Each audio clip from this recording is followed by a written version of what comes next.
제가 현대자동차에 가서 강의를 하게 됐습니다. 이런 질문을 한번 던졌었습니다. 결혼이 뭐죠? 한 분이 이렇게 자신 있게 대답했습니다. 무덤입니다. 제가 지나치지 못해서 기어이 한마디 했습니다. 결혼이 무덤이라면 그 집에서 태어난 애들은 전부 귀신이겠네? 어쩌다 우리 가정은 결혼이 무덤으로 전락했고 태어난 자녀들은 귀신들이 됐다고 얘기하게 된 것일까요? 오늘 본문 속에 보면 정말 우리의 가정이 천국의 모형으로서 어떻게 살아내야 하는지 답을 주고 있다고 생각합니다. 오늘 본문 속에서 가장 중요한 키워드는 격려하며 encouragement, 격려라고 할 수 있습니다. 이 격려의 사전적 의미는 분발시키다, 자극하다, 일정한 방향으로 끌어내다 또는 호흡을 불어넣다 이런 뜻입니다. 1000m 경주입니다. 9바퀴를 돌고 한 바퀴를 남겨놓은 채 그 마지막 트랙을 힘겹게 쓰러질 듯 질주하고 있는 아들을 지켜보고 있던 아버지가 견디다 못해 뛰어내립니다. 그냥 뛰지 못합니다. 옆에 손을 마구 돌려댑니다. 됐다 뛰어봐라, 조금만 뛰어봐라. 손을 이렇게 마구 돌려대면 애가 바람 때문에 빨리 달리는지 어떤지 제가 볼 때는 정신 헷갈릴 것만 같은데 그 아들 곁에서 아버지가 비명처럼 외치는 외마디 있습니다. 아들아 뛰어야 돼. 바로 저기라고. 아들아 뛰어야 해. 아빠가 내 곁에 있단다. 아들아 아빠가 내 곁에 있단다. 이렇게 호흡을 불어넣는 것을 우리는 뭐라고 얘기하는 거 아니? 격려했다 그렇게 얘기하죠. 로렌스 제이 크랩이 그래서 말합니다. 비록 우리의 삶이 거칠고 험할지라도 다른 사람이 더 훌륭한 그리스도인의 삶을 살아내도록 돕는 표현의 일종, 그를 세워주는 일 이렇게 정의했습니다. 우리가 이렇게 격려하고 살아야 할 이유가 있을까요? 23절이 답합니다. 또 약속하시는 이는 미쁘시니 또 약속하신 이는 미쁘시니. 우리가 성경을 읽을 때마다 이 본문이 말하는 하나님은 어떤 분이실까? 또는 주님은 어떤 분이실까? 그래서 그분의 속성, 그분의 성품, 그분의 사역에 관심을 가져야 합니다. 덮어놓고 믿는 것은 잘못된 믿음이에요. 도대체 하나님은 어떤 분이신가? 질문과 함께 성경을 대해야 합니다. 교회 김 장로님이 성경책을 이렇게 다 품고 아주 거룩하게 늘 교회 뜰도 거니시고 예배당에도 들어서시고 그것을 옆에 지켜보고 있던 박 집사가 어느 날 그 장로님은 저렇게 폼은 잡고 다니시는데 성경을 펼쳐보지를 않으시니 질문합니다. 김 장로님은 참 거룩한 포즈로 성경을 이렇게 가지고 다니시는데 왜 성경은 펼쳐보지를 않습니까? 김 장로님이 대답합니다. 박 집사 잘 새겨 듣게 성경은 덮어놓고 믿으라 하지 않았나?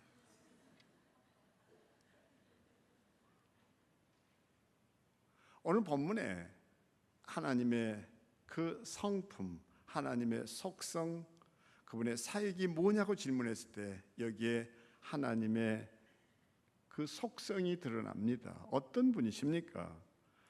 약속하신 이는 미쁘시다, faithful, 신실하시다. 미쁘시다는 말의 의미가 뭘까요? 제 부친은 초등학교 교사 출신입니다. 물론 나이 들어가시면서 교장이 되셨고 출장이 잦으셨던 제 아버님께 제가 어린 날 부탁이 많았습니다. 아버지 뭐 하나 사다 주면 안 됩니까? 이러면 우리 아버지가 안 된다 이러면 아예 접고 살 텐데 우리 아버지는 꼭 그것을 약속을 하세요. 사다 주마. 제 아버님은 이제 그 워낙 주를 가까이 하신 분이셨고 그래서 주 5일 근무를 모범적으로 실천하신 모범 공무원이셨습니다. 그러니까 항상 5일 동안은 주와 가까이 계셨습니다. 조금 1부보다는 2부가 낫다는 생각은 합니다. 그 이틀은 쉬셨으니까 주 5일 근무제를 잘 실천하셨다. 술이 거나하게 출장길에 이제 이렇게 한 잔 거치시고 들어서신 아버지한테 어떻게 됐냐 그러면 제 아버님이 늘 하시는 말씀 한마디 있었어요. 그 장사가 죽어버리고 없더라. 우리 아버지는 출장만 가셨다 그러면 한 병씩 죽여놓고 오셨습니다. 이것은 신실한 게 아니에요. 무엇이 신실일까요? 범브란트 목사님의 하나님의 지하 운동이라는 책이 있습니다. 범브란트 목사님이 그 하는 고백입니다. 낫지의 잔혹한 행위 앞에 그가 수감되어 있으면서 두려움이 파도처럼 밀려오고 죽음이 그를 덮쳐올 때마다 그는 훔쳐가지고 들어간 성경을 꺼내 몰래 읽곤 읽습니다. 그때마다 그에게 찾아오는 말씀이 하나 있습니다. 두려워 말라, 내가 너와 함께 함이니라. 두려워 말라, 나는 너의 하나님이 됨이니이다. 범브란트 목사님은 그 약속을 붙잡고 하루하루 일어서기 시작합니다.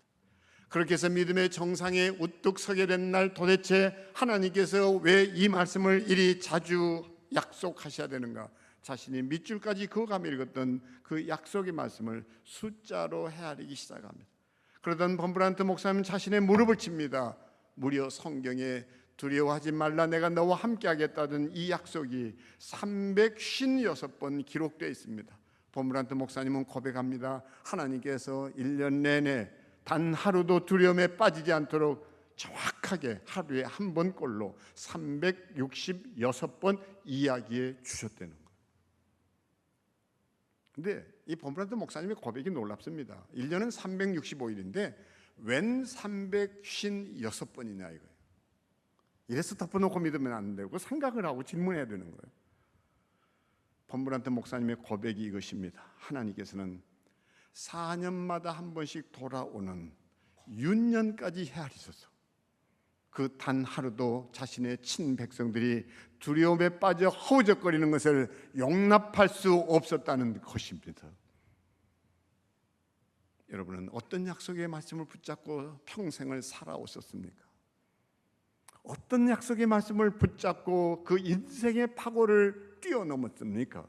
앞으로 닥쳐올 그 험악한 세월들을 무슨 약속으로 붙잡아 살아내실 작정입니까? 그 약속의 말씀이 있으세요?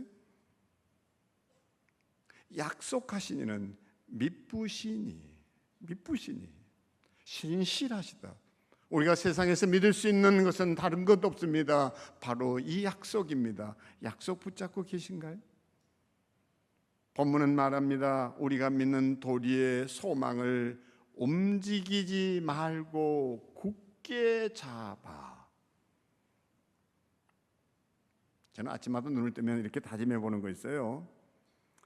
뭐냐? 가시에 찔리지 않는 바람처럼, 바람 소리에 놀라지 않는 숲속의 사자처럼, 사자의 매서 눈초리 두려워 않는 엄마 품에 안긴 아이처럼 살아보리라. 다짐하고 다짐하죠. 흔들리지 않기를, 굳건하기를. 생각해 보세요. 바람이 가시에 찔려 피를 철철 흘리는 걸 보신 일 있나요? 아니면 바람이 그 그물에 걸려 허우적거리는 걸 본 일 있나요? 그렇게 자유로운 영혼으로 살아볼 수는 없을까? 뿐입니까?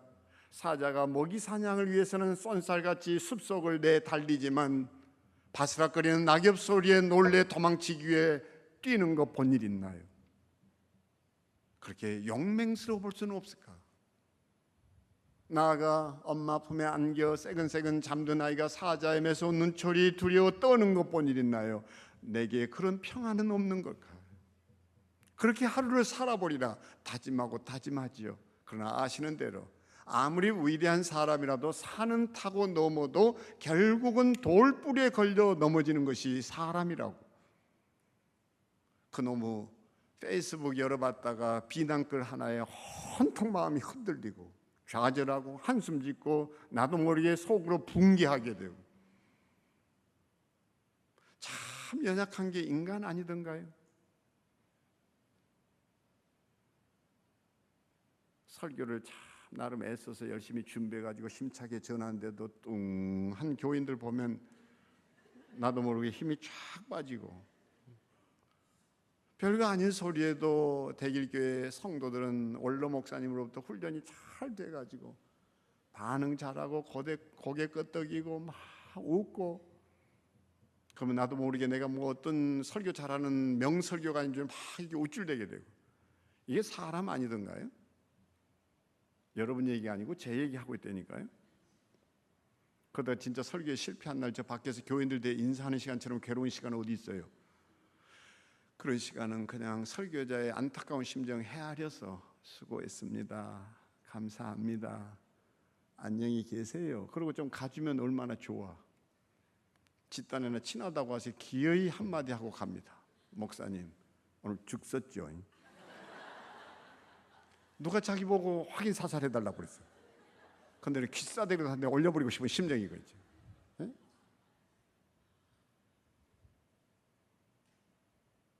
근데 진짜 죽을 쓴 날 돌아가는 귀갓길이 괴로워요. 늦은 시간 저는 제대로 힘없이 핸들을 부여잡고 앞만 맹한 눈으로 쳐다보고, 아내는 남편 심기 건드리고 싶지 않아서 차창만 이렇게 내다보고, 응? 그 무거운 침묵 견디다 못해 두 녀석은 고개를 푹 떨구고. 그 그림이 그려지세요? 침묵을 깨야 될 사람이 제 자신인 걸 너무너무 잘 알죠.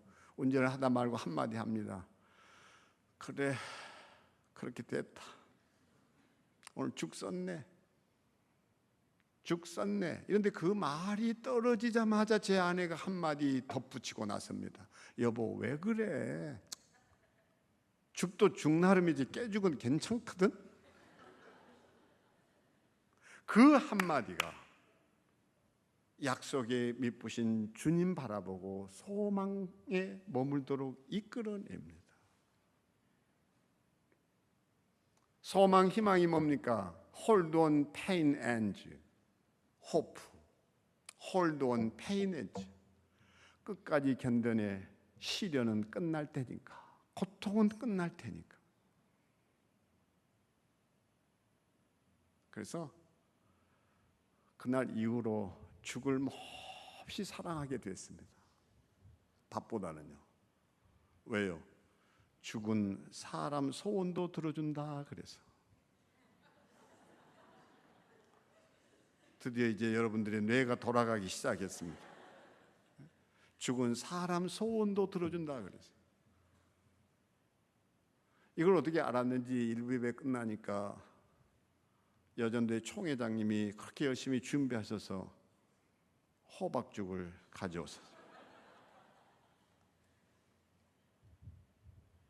우리 모두 살아가면서 참 아플 때가 있습니다. 힘들 때가 있습니다. 고통스러울 때 있습니다. 다른 것이 아니라 소망을 잃어버렸을 때가 사람이 살아야 할 이유를 잃게 되죠. 바로 이런 우리들이 어떻게 살아야 하는지, 어떻게 살아내야 하는지 오늘 본문이 이 얘기를 하고 있습니다. 어떻게 그렇다면 격려할 수 있나요? 본문 한번 보세요. 서로 돌아보아 사랑과 선행을 격려하며.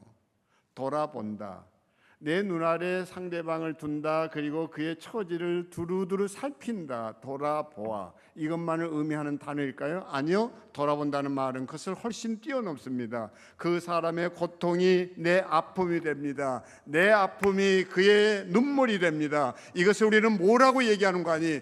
공감의 상태에 들어섰다, 이렇게 얘기하게 되죠. 아이를 홀로 키우는 젊은 엄마가 너무너무 하루하루가 버티기 힘들어집니다. 아이가 젖을 물었다가 엄마가 먹은 게 없으니까 젖줄이 터지질 않습니다. 그 젖을 깨물기도 하고 막 고개를 뒤흔들기도 하고. 그 고통스러운 시간, 이 아기 엄마가 아이를 얻고 가게를 찾습니다. 슈퍼를 말이에요. 그리고는 그 진열된 분유통을 한참 들여다보다가 하나를 골라가지고 계산대 위에 딱 올립니다. 주인이 말합니다. 16,000원입니다. 그 순간 그 젊은 엄마의 얼굴이 백지장으로 변합니다. 그리고 손을 이렇게 힘없이 펴는데 그 손 안에는 구겨진 10,000원짜리 지폐 한 장이 달랑 놓여 있습니다. 말없이 가게를 떠납니다. 주인은 두고 간 그 분유통을 들고 진열대로 갑니다. 그리고 진열대에 올리는 순간 건드려서 툭 떨어뜨립니다. 막 가게 문을 나서려고 하던 분이 그 퍽 하는 소리에 고개를 돌렸을 때입니다. 그 가게 주인이 이렇게 부릅니다. 애기 엄마, 찌그러진 분유통은 반값이면 됩니다. 그리고 10,000원을 내미는 부인에게 2,000원 돈 거스름과 함께 그 분유통을 건넵니다. 가게 주인은 8,000원으로 그 엄마에게 생명을 선물하고 자기 자신에게는 천국을 선물했어요. 우수하다는 말이 무슨 말인 줄 아세요? 빼어날 수를 쓰게 됩니다. 그리고 우가 어떤 자예요? 파자를 해보면 사람 인변에 근심할 우입니다. 우수한 사람은 어떤 사람인 줄 아세요? 어떤 사람의 형편을 돌아보아 그 고통을 자기의 문제로 내면하고 같이 눈물 흘릴 수 있는 사람, 이게 뭔가니 돌아본다는 말이에요. 우리는 입술로만 공감하는 것이 아니에요. 정말 그 사람과 내가 합일이라고 얘기하죠. 우리에게 이런 공감 있나요? 남편의 처지와 형편이 공감돼 본 일 있나요?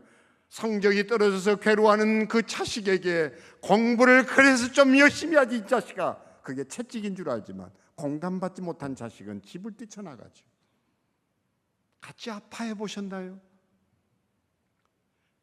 자녀의 손을 잡고 함께 울어본 일 있나요? 흐느끼는 아내의 등을 토닥이며 같이 한숨 지어본 일이 있나요? 우리는 이것을 뭐라고 얘기하는 거 아니? 돌아본다라고 말합니다. 사랑과 선행입니다. 사랑과 선행 모르는 이 없습니다. 근데 중요한 것은요, 행동이에요. 그래서 세상에 가장 나쁜 것이 뭔가 아니? 무자비입니다. 무자비란 행동이 없는 자비를 무자비하다고 그래요. 우리에게 자비의 마음 다 있을 수 있습니다. 하지만 내가 행동으로 그것을 뒷받침하느냐 하는 문제예요. 입술로는 다 잘합니다. 많이 나불대요. 그런데 정작 행동할 때는 다 비겁하게 빠집니다. 한 교회 목사님이 신장염을 앓다가 끝내 콩팥 하나를 떼내게 됐습니다. 설교를 할 수 없을 지경이었어요. 동기 목사가 대신 강단을 지켜주겠다고 강단 위에 올라섰습니다. 신학교 시절에 그의 선행을 이야기하기 시작합니다. 교인들이 우리 목사님이 그런 분이셨다는데 놀랍니다. 강사 목사님으로 오신 담임 목사의 친구 목사가 이렇게 제안합니다. 우리 친구 좀 살려내달라고. 우리 가운데 콩팥 하나만 떼줄 사람 없겠는가. 그 목사님의 선행에 감동을 받은 교인들이 저마다 울면서 내 콩팥 하나 떼주겠다고 손을 듭니다.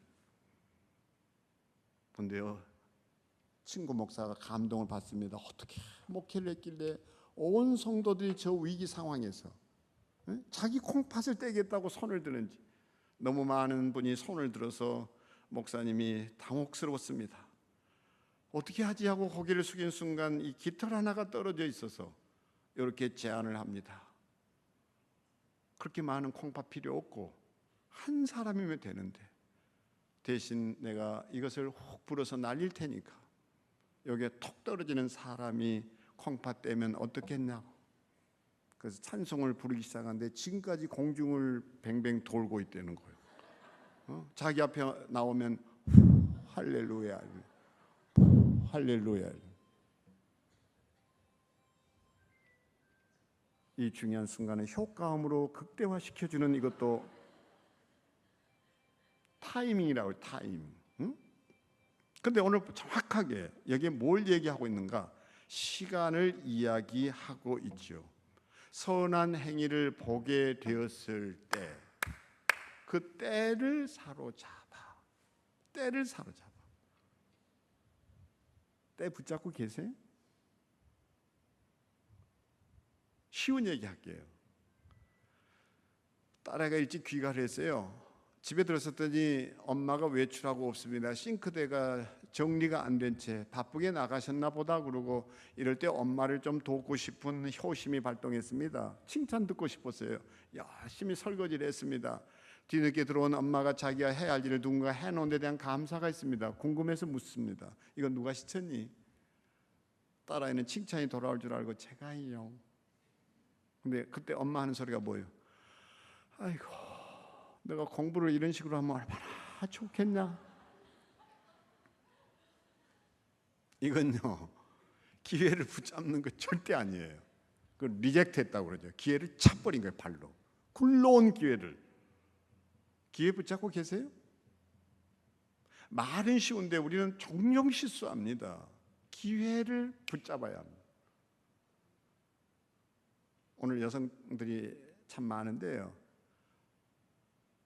남편이 어떻게 된 게 옷만 벗었다 그러면 그것을 홀로덩 뒤집어 엎어 놓는데 이 옷이 한 번도 제대로 벗겨져 본 일이 없다는 거예요. 항상 뒤집혀 있고 정리정돈이 너무너무 안 되니까 지혜비 닮아가지고 자식놈 새끼들도 똑같다는 거예요.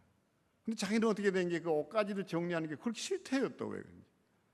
제 아내가 요리는 잘해도 설거지하는 거 너무너무 싫어하는 것처럼 너무 싫대요. 그렇게 해서 환경을 개선한답시고 빨래 바구니를 몇 개 이렇게 군데군데 갖다 놨어요. 그러면 여기다가만 좀 집어 넣어 달라고. 근데 안 산 것보다 못하다는 후회를 했다는 거예요. 옷을 벗어가지고 막 집어 던지는데 어떤 거는 들어가고 어떤 거는 막 이렇게 걸쳐 있고 말이에요. 결국 이중일인. 너무 낙심이 돼가지고 저버릇 저거 어떻게 고치냐. 그러고 식탁에 앉아서 먼 산을 이렇게 쳐다보고 있는데 옆에 부인이 있는 것도 의식을 못한 남편이 습관대로 옷을 벗더니 휙 집어 던지는데 그게 그 순간 하필이면 거기에 쏙 들어갈 게 뭐예요? 부인이 기회를 놓치세라. 아니 어떻게 당신 그걸 거기다 집어넣을 수 있었냐고. 당신 실력 대단하다고. 그 한마디에 남편에게 당장 변화가 왔다는 거예요. 집어 던지는 것은 안 변하는데 집어서 던졌는데 안 들어가면 집어다가 들어갈 때까지 던지고 있다는 거예요. 격려하고 계세요? 근데 격려하라가 중요한 게 아니라 기회를 사로잡고 있는 자들. 장한나영을 발굴한 첼로계의 거장 무스티슬라프 로스트로포비치라는 분이 있습니다. 저 이거 외운다고 많이 힘들었어요. 나쁜 머리에 말이에요. 근데 한 번은 조영창과 이런 대화를 나눕니다. 조영창이 선생에게 다가와서 한대는 말이 이런단 말이에요. 제가 이달의 음악가가 됐어요. 얼마나 자랑스러운 일입니까? 이달의 음악가가 됐다는데 자기 제자가요. 근데 선생의 반응은 전혀 다릅니다. 이봐, 그건 불행이야. 그건 불행이야. 깜짝 놀라는 조영창의 어깨를 툭 건드리면서 선생님이 딱 던지는 한마디. 이봐, 자네는 이달의 음악가가 아니라 올해의 음악가여야 해. 이달의 음악가에 만족하면 안 돼. 자네는 올해의 음악가여야 해. 때에 알맞은 말이 얼마나 좋다고 성경이 얘기합니까? 아로새긴 은쟁반의 금사과라고까지 표현하지 않나요? 우리에게 그 때에 알맞는, 그 때를 붙잡는 재치가 있나요? 이쯤에서요, 우리 칭찬과 격려를 좀 정확하게 구별해 볼 필요가 있습니다. 칭찬은 성공했을 때 주어지는 것입니다. 격려, 성공했을 때도 실패했을 때도 주어집니다. 그런데 격려는 성공했을 때가 아니라 실패했을 때 더 진가를 발휘하게 됩니다. 칭찬은 때로 상대방을 조절하기 위한 의도를 가지고 사용될 수 있습니다. 하지만 격려는 그렇게 했다가는 큰 코 다칩니다. 그러니까 격려 속에는 진정성이 담겨야 합니다. 뿐만 아닙니다. 우리가 그 칭찬에는 어떤 보상을 기대합니다. 하지만 격려는 어떤 보상도 기대하지 않는 순수한 상대방을 향한 섬김이라 얘기하게 됩니다. 칭찬은 행위에 초점을 맞춥니다. 격려는 행위가 아닌 행위자에게 초점을 맞춥니다. 칭찬은 언제나 더욱더 잘해야 한다는 강박관념을 심어놓을 수 있습니다. 하지만 격려는 있는 그대로 자신이 수용되었음에 대한 신뢰와 믿음이라고 말하게 됩니다. 칭찬은 상대적이에요. 누구하고 비교해서 잘했다는 것입니다. 하지만 격려는 절대적입니다. 칭찬은 일을 기준합니다. 격려는 사람을 기준합니다. 때문에 너무 칭찬하면 길들여진 자녀들은 정서적 절름발이가 되기 쉽습니다. 하지만 격려는 한 인간으로서의 가치와 자아, 존중함을 느끼게 도와줍니다. 그래서 F.B. 바이어는 기가 막힌 얘기를 합니다. 내게 다시 생애를 살 수 있는 기회가 주어진다면 나는 더 많은 사람들을 격려하는데 내 생애를 송두리째 바쳐보고 싶다. 왜 기성세대가 꼰대 소리 듣는 줄 아세요? 나대서 그래요. 가만히 있기만 해도 점수를 따는 게 노년이에요. 근데 기어이 한마디 합니다. 판을 깹니다. 코치는요, 상대방이 요청할 때까지 기다리는 거예요. 좀 도와달라고 했을 때 그 가치가 빛나요. 그러냐고. 내가 좀 도움이 될까? 근데 우리는 그걸 못해요. 급합니다. 깨방을 놓습니다. 우리가 살면서 이 땅에 남길 수 있는 가장 좋은 일은요, 뒤따른 이들을 하염없이 격려해 주는 일이에요. 이것이 우리 가정이 지옥이 아니라, 무덤이 아니라, 우리 자녀들이 악마가 아니라 천사가 되게 하는 비결이 있다고 생각합니다. 어떻게 격려할 수 있을까요? 가장 손쉬운 격려는 언어를 통한 격려라고 얘기합니다. 성경은 말합니다. 선한 말은 마음에 달고 뼈에 양약이 되느니라. 조금 전에 소개했던 경우에 합당한 말은 아로새긴 은쟁반의 금사관이라. 그리고 이렇게까지 말하지 않습니까? 사람의 죽고 사는 것이 혀의 권세에 달려있다. IMF 때 일입니다. 중소기업을 경영하는 사장 한 분이 부도 위기에 내몰립니다. 인생에 흠없이 살아왔는데 난데없는 연쇄 부도에 괴로워하기 시작합니다. 어느 날 그는 작심한 듯 직원들을 다 집으로 퇴근시킵니다. 홀로 회사에 남아서 고민을 되풀이합니다. 자기의 땀과 피가 서린 곳이에요. 눈물 적신 곳입니다. 젊음이 있는 곳입니다. 근데 이 난장통에 살아날 길이 없습니다. 그는 해서는 몹쓸 나쁜 생각을 합니다. 이 한 목숨 끊어버리면 모든 것 깨끗해질 터인데. 그리고 늦은 시간에 한강변으로 나갑니다. 교각 위에 올랐습니다. 자기 몸을 투신하려고 강을 내려다보는 순간이었습니다. 어른거리는 강물에 가족들의 얼굴이 오버랩 됩니다. 그 가족들의 얼굴을 떠올리는 순간 자기도 모르게 몸에서 힘이 쫙 빠져나가는 걸 느낍니다. 내려섭니다. 털썩 주저앉습니다. 땅이 꺼져라 한숨 지어보지만 솟아날 구멍이 없다는 거 압니다. 다시 일어섭니다. 여전히 가족들의 얼굴이 그의 발목을 붙잡습니다. 괴로워합니다. 그는 죽음마저 허용되지 않는 기구한 운명을 타다면서 걷기 시작합니다. 터벅터벅 한참을 그렇게 걸었는데 어느 순간 자신의 발걸음에 놀랍니다. 목적지도 없이 걸었던 걸음이 무의식 중에 자기 발걸음이 자기 사는 동네 집을 향해 있었어요. 집 앞에 섭니다. 그는 놀랍니다. 지금 좀 깜깜한 장막 가운데 불이 꺼져 있어야 할 집이 환한 불로 밝혀져 있습니다. 이건 무슨 일이지? 그리고 힘없이 현관문을 열고 들어서는 순간이었습니다. 남편과 아빠의 귀가를 기다리며 잠들지 못하던 그 가족들이 아빠의 초췌한 모습을 바라봅니다. 무슨 일이 있는 것을 낌새 챘다는 듯이 그 부인이 다가서서 옷소매를 부여잡고 어서 들어오라고. 그리고 남편의 얼굴을 보고 이렇게 울먹거리는 소리로 한마디 합니다. 여보, 당신 회사 부도날지 모릅니다. 그러나 당신 인격은 부도나지 않을 거라고 믿어요.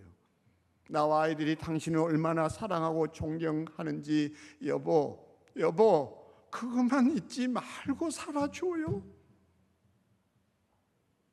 그 한마디를 쏟아내고는 부인이 울기 시작합니다. 아이들이 따라옵니다. 그 모습을 지켜보고 있던 아빠가 아이들과 아내를 끌어안고 엉엉 울어버립니다. 그렇게 하면서 날이 밝아옵니다. 그 남편은 출근을 서두릅니다. 회사로 가지를 않습니다. 거래은행을 찾아갑니다. 지점장의 출근을 기다리던 그 CEO는 지점장실을 따라 들어가서 앉습니다. 그리고 그날 밤 얘기를 죄다 꺼냅니다. 진솔하게 고백합니다. 제 회사 부도 날지 모릅니다. 아니, 부도 납니다. 그리고 그 지점장의 눈을 똑바로 쳐다보며, 하지만 제 인격은 부도 나지 않을 겁니다. 근데 그 눈빛에, 지점장의 눈빛이 흔들립니다. 고민에 잠깁니다. 한참을 그러던 지점장이 끝내 지원책을 내놓습니다. 어음을 연장시켜버립니다. 그렇게 해서 그 어렵다던 IMF 파고를 타고 넘습니다. 아내 한마디가 남편을 살려냅니다. 꺼져가던 회사를 일으킵니다. 나라 경제 부흥의 견인차가 됩니다. 우리에게 필요한 것은 항상 이 언어를 위한 기도예요. 하나님 아버지, 내 언어가 누군가의 죽어가는 생명을 살리게 도와주십시오. 이것이 저에게 영적 호흡이 되게 해주십시오. 그리고 기억하세요. 마지막 순간에 우리가 찾아야 되는 것은 가족을 배반해서는 안 된다는 것. 가족이 답이에요. 이번 주제가 뭡니까? 다시 가정이다. 다시 가정이다. 어떻게 격려할 수 있나요? 디트리 본 해퍼는 이런 얘기를 합니다. 그리스도의 교제는 서로를 위한 중보에 의해 살아 역사하게 된다. 그렇지 않으면 교제는 무너지고야 만다. 앞에서 설교하는 송 목사는 늘 건강하고, 그리고 정신 건강이 아주 뛰어나고 웬만한 것에 고통 안 받고 그렇게 산다고 생각하십니까? 아니요. 기대가 크면 클수록 심리학에서 말하는 좌절은 더 크고 스트레스는 깊어만 갑니다. 어떻게 이겨낸다고 생각하세요? 뜻밖에도 제 어머니에게 답이 있었어요. 제 어머니는 뒤늦게 권사가 되셨고 아들이 목사인 것이 자랑스러우셨습니다. 그래서 아들이지만, 내가 낳은 자식이지만 아들의 이름도 함부로 못 부르셨던 제 어머니, 명절에 가족들이 모여서 이런저런 두런두런 얘기를 나누는데 다른 가족들의 이름은 다 이름으로 호칭을 하시면서 제게는 한결같이 우리 송 목사, 우리 송 목사. 그래서 명절이니까 이제 어머니한테 기도를, 대표 기도를 시키면 제 어머니 기도 속에서는 아예 님자까지 붙여가지고 기도를 하십니다. 우리 송기론 목사님. 그 기도 앞에서는 늘 민망해가 얼굴을 들 수가 없는 거예요. 매일 아침 저는 7시에서 7시 반 되면 정한 시간에 제 부모님께 전화를 드립니다. 밤새 별일 없으셨는지. 근데 저는 제 어머니 앞에서 늘 놀라는 거는 제 어머니는 귀신이에요, 귀신.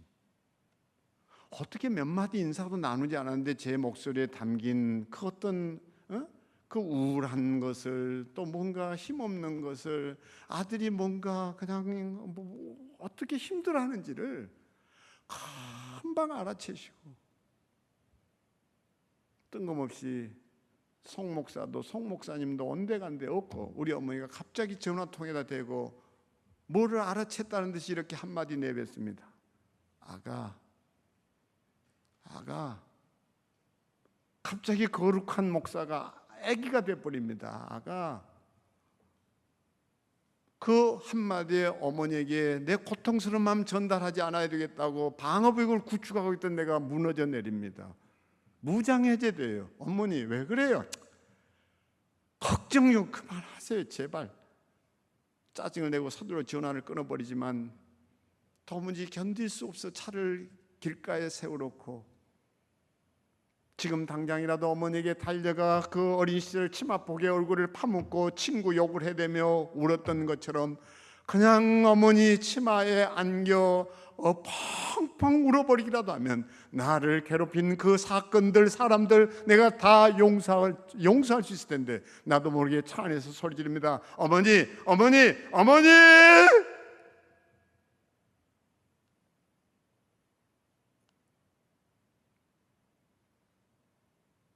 저는 그 어머니가 지금도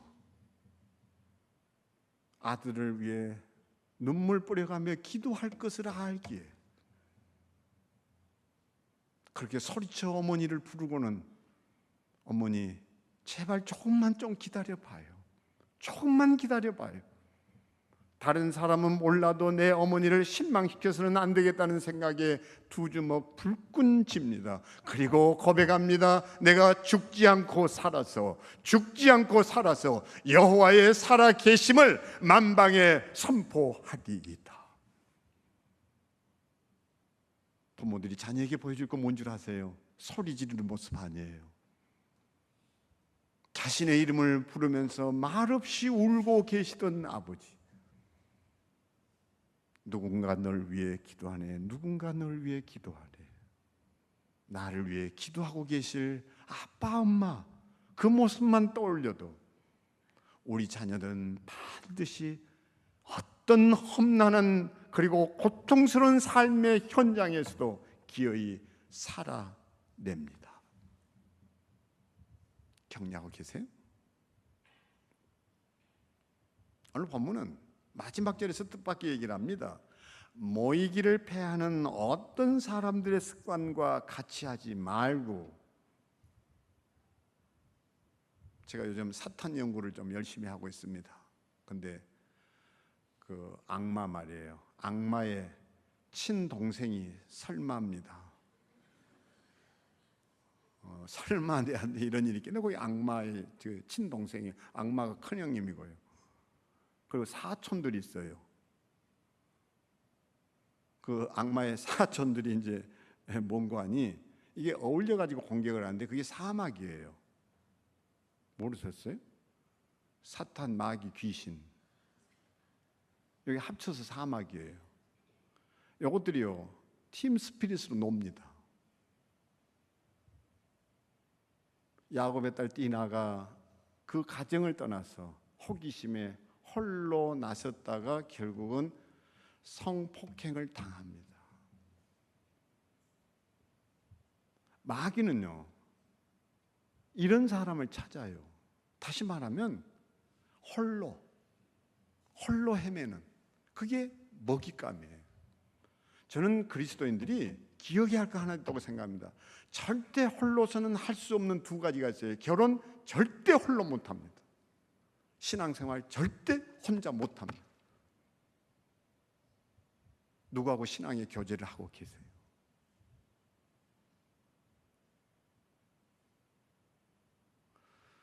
제가 참 좋아하는 말씀이 하나 있습니다. 두 사람이 한 사람보다 나으면 저희가 수고함으로 좋은 상을 얻을 것입니다. 혹시 저희가 넘어지면 그 하나가 그 동물을 불러 일으키려니와 홀로 있어 넘어지고 붙들어 일으킬 자가 없는 자에게는 화가 있으리라. 두 사람이 함께 누우면 따뜻하겠거니와 한 사람이면 어찌 따뜻하랴? 한 사람이면 패하겠거니와 두 사람이면 능히 당하나니 삼겹줄은 끊어지지 아니하느니라. 하나님이 우리에게 주신 삼겹줄 공동체가 가정인 거 알고 계세요?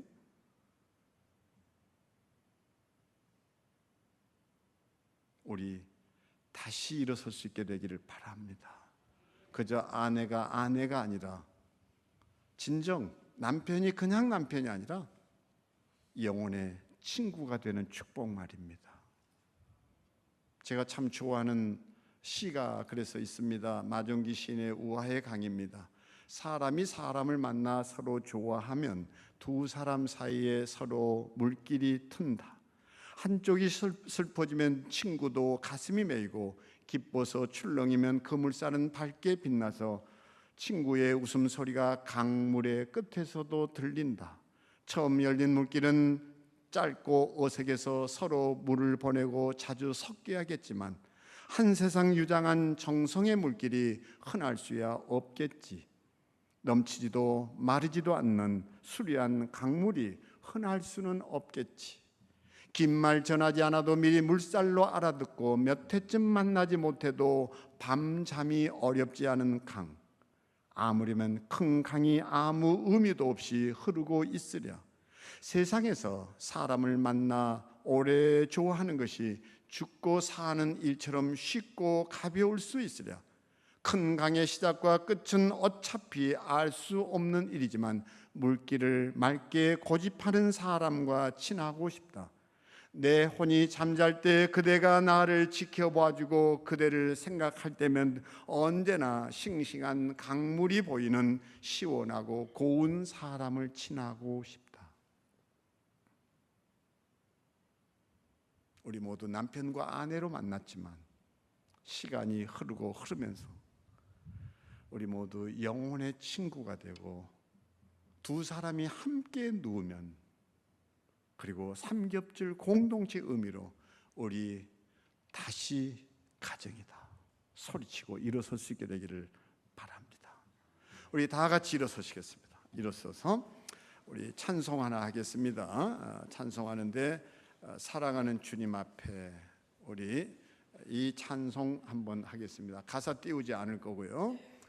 우리 모두 서로 좀 바라보고 찬양했으면 좋겠는 이 시간 제의를 하나 하겠습니다. 아주 짧은 시간인데 금방 끝날 테니까 딱 5사람을 찾아가서 옆에 있는 아내, 남편에게 또는 자녀에게, 부모님에게 가장 먼저 정말 진심 감사합니다. 우리 사랑의 고백과 격려의 말 한마디 지금 나누도록 하겠습니다. 인사 나누겠습니다. 지금. 그리고 한번 허그 한번 해주세요. 허그를 한번 해주세요. 허그 부탁합니다. 주님 앞에 형제자매 한 자리에 크신 은혜 생각하며 즐거운 찬송 부르네. 자, 이 시간 이제 아셨죠? 그래서 우리 저 뒤에 벌써 손목을 잡고 막 늘어서기 시작했는데 우리 큰 원을 하나 만들어 보겠습니다.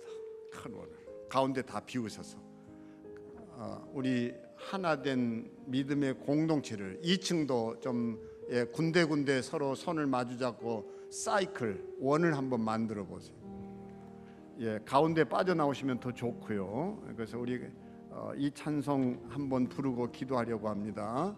자, 우리 큰 원을 하나 만들어 보겠습니다. 가운데 여기 줄 끊지 말고 이어보세요.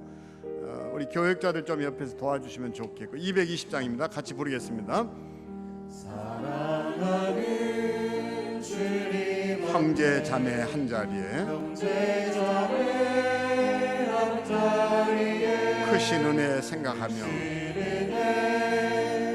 즐거운 찬송 부르네.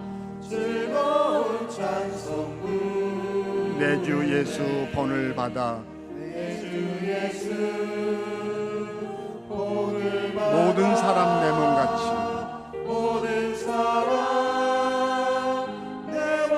환난 근심 위로하고 진심으로 사랑하세요. 사랑하는 주님 앞에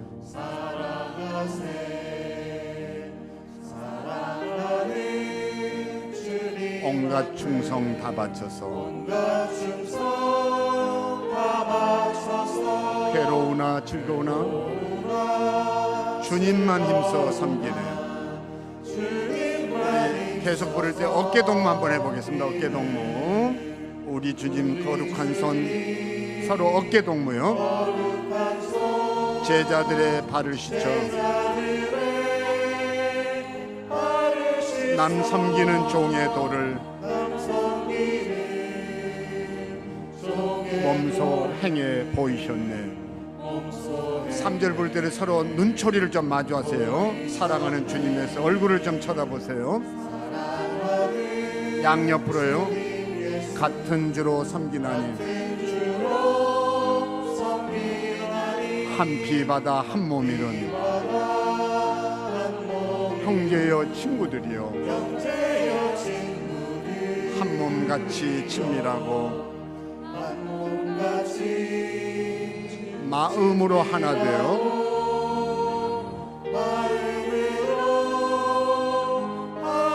우리 주님 크신 뜻을 지성으로 준행하세. 우리 3절 한 번 더 흐밍으로 하겠습니다. 흐밍으로 눈을 감고 흐밍으로 3절 사랑하는 주님의 수 흐밍으로요. 흐밍으로 같은 주로 섬기나니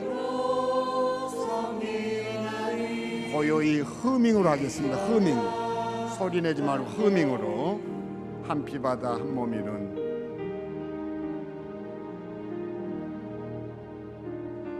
한 몸같이 친밀하고 마음으로 하나 되어 우리 주님 크신 뜻을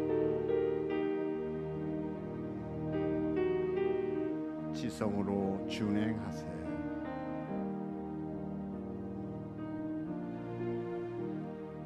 아멘. 우리 두 사람씩 짝을 지으시기를 바랍니다. 가족이면 더 좋겠고 두 손을 마주 잡고 얼굴을 좀 쳐다보세요. 딱 얼굴을 시선을 떼지 말고 저 보지 말고 상대방의 얼굴을 좀 보세요. 그리고 이제 축복을 나누겠습니다. 여호와께서 내게 복을 주시고 너를 지키시기를 원하며 여호와께서 그 얼굴로 내게 비치사 은혜 베푸시기를 원하며 여호와께서 그 얼굴을 네게로 향하여 드사 평강 주시기를 원하노라. 꼭 한번 안아주시기 바랍니다.